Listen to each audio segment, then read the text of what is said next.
And joining us now is Democratic Senator Amy Klobuchar of Minnesota, who serves on the Judiciary Committee, of course, chairs the Rules Committee.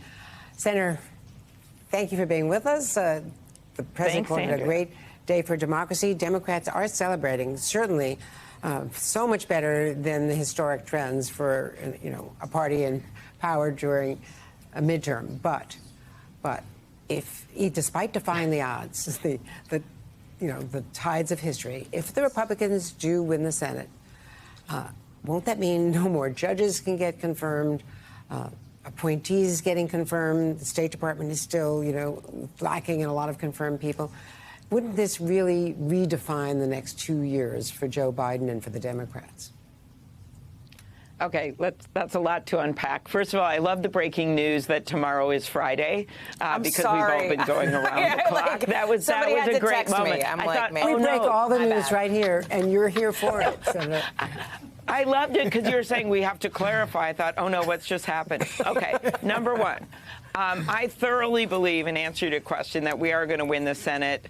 The numbers that came in last night from Nevada are very positive. Mark Kelly is well ahead. And then you've got Reverend Warnock, while we're heading to a runoff, actually was also ahead in his race. So I want to make that point. So I think we're going to win the Senate, which helps, of course, with confirmations. They don't go through the House, as you know. Secondly, when it comes to working with the House on non-confirmation issues, I think we have dealt with this in the Senate. We've, with this president, with President Biden, have passed a bunch of bipartisan things. We haven't just talked about it. We have the record. Infrastructure was bipartisan. Semiconductor bill was bipartisan. Gun safety bill was bipartisan.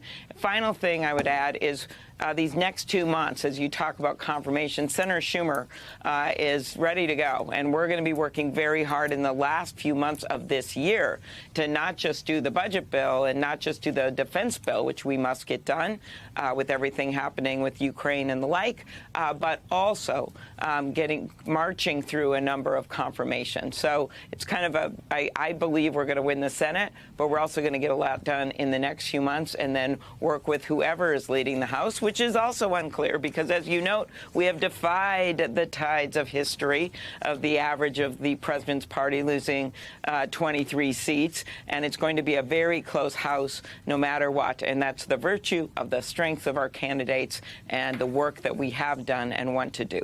So just for everyone's knowledge, tomorrow is Friday, but it is also a holiday, which might make today feel a bit more like Friday. It's Veterans Day tomorrow. Thank you. That a lot of people will be with off. Our veterans. Maybe not us, but maybe some other people will be off tomorrow. Senator, what about, I know you just kind of touched on working with the other side. What legislation is going to be on the agenda? Anything that you can say that will be there regardless of who wins control of the Senate? Sure. And I do want to point out these next 2 months, we've got the bills I mentioned. We also have to get the Electoral Count Act and watch for marriage equality being enshrined into law, given what the Supreme Court just did, given Tammy Baldwin's leadership. I'm looking forward to working on that.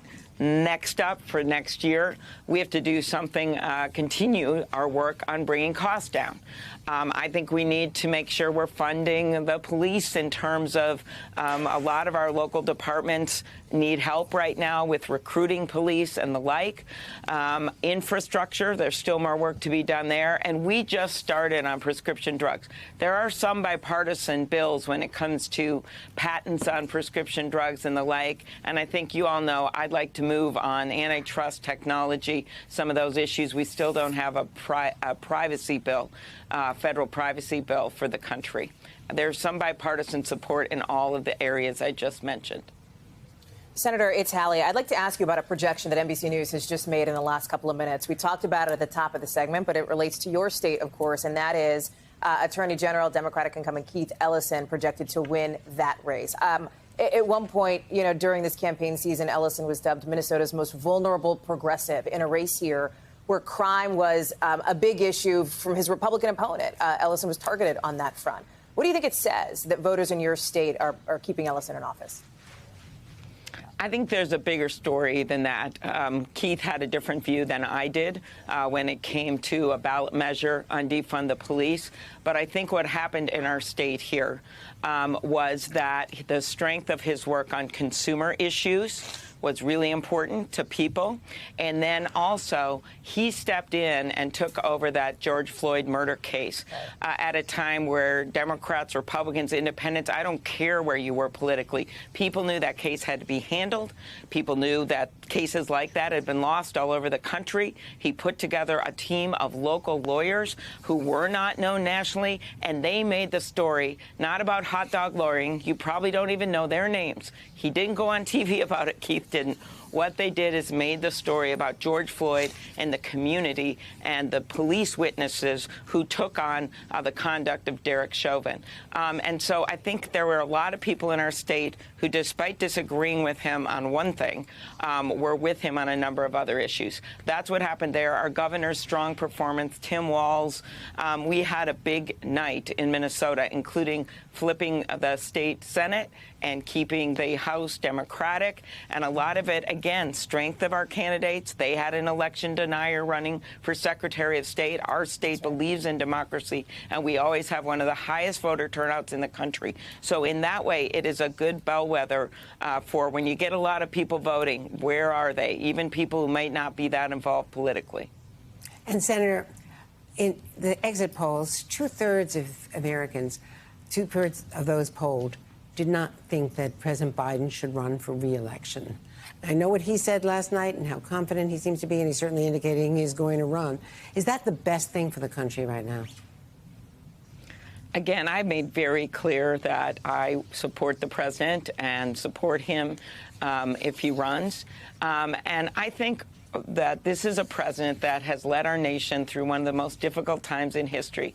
Polls are, as you've all learned from this election, regardless of what the polls say, American people are going to do what they think is right at the moment. And he has led us through a difficult time. He has been able to pass an extraordinary amount of legislation, finally tackling climate change and the like. And I'm sure all of those things are going to be part of his decision-making process in the months to come. They're not a crystal ball. Don't rely on them entirely. No, I don't polls. have that. I only can tell you one thing, and that is that tomorrow is Friday. Tomorrow is Friday. All right, now that we've got that settled, Senator Amy Klobuchar, thank you very much for joining us.